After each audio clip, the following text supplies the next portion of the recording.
Hi everyone, we are at IFA 2013 and Samsung is showing off the Galaxy Gear. This is its first major venture into the wearables market.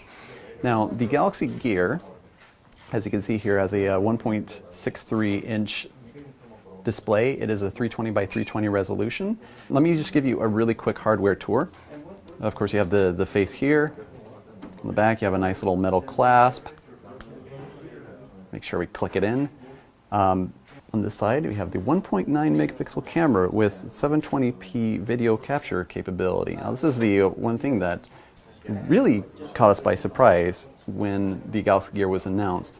So essentially what you'll be able to do is you'll be able to take pictures from here and have it beamed to your phone. Let's take a look at the software here. Now, of course, there are a lot of gestures involved. So, for example, you're here in the home screen with the clock widget. There is a manager, by the way, in the app on your phone where you can actually go in and change the clock. You can change applications and all that. But here's the clock that we have just by default.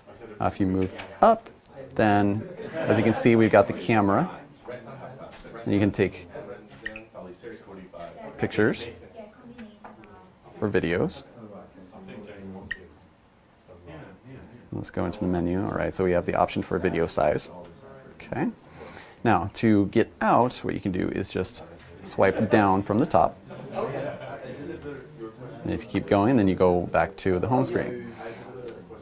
Now, on the side here, I forgot one little aspect of the hardware, and that is the single physical button. Now this is equivalent to your home button. You press it once, it takes you home. If you press it twice, then it activates S-Voice. Now S-Voice certainly is going to be handy in the wearables market because this gives you the option to say that you want to make a phone call, you want to do text messages, whatever, so that way you can be totally hands-free. Our only gripe about it is we would love to see an option where you don't have to press this button with another hand, where you can just have something like OK Google Now and have it automatically listen for your voice and hear it and activate that way. So that way if you're on a bike, for example, you're not trying to have to mess around with all this at the same time. You know, you gotta practice bike safety and driving safety if you're into that sort of thing. Okay, so from the home screen you can just swipe right and you got notifications right here. You just press it and it takes you straight in. Okay, so no notifications that we need to worry about right now. So let's move on. Voice memo, S-Voice, like all these are certainly what you would expect. Now music here, this, whenever you go in and you set something up with your music player, you press play, what happens is it will start playing on your phone. Now at launch it's going to be compatible with your Galaxy Note 3 and the Galaxy Note 10.1 2014 edition, both of which are running Android 4.3. At some point down the road, there are going to be plenty of other Galaxy devices that have this capability that will be compatible. The thing is, you'll need to have a software update that gets it up to Android 4.3 TouchWiz as well. Pedometer, so that's going to be huge with running, for example. There is certainly a huge emphasis on health and healthy living. Of course, you got the settings, easy enough to get around. Now, it's not going to be like as responsive as you would expect on a phone, but of course this is an earlier model. It's also the very first Galaxy Gear, so you know there may be a few little things that need some ironing out. One other huge aspect of the Galaxy Gear is the apps. At launch, it's going to start with 70 different apps.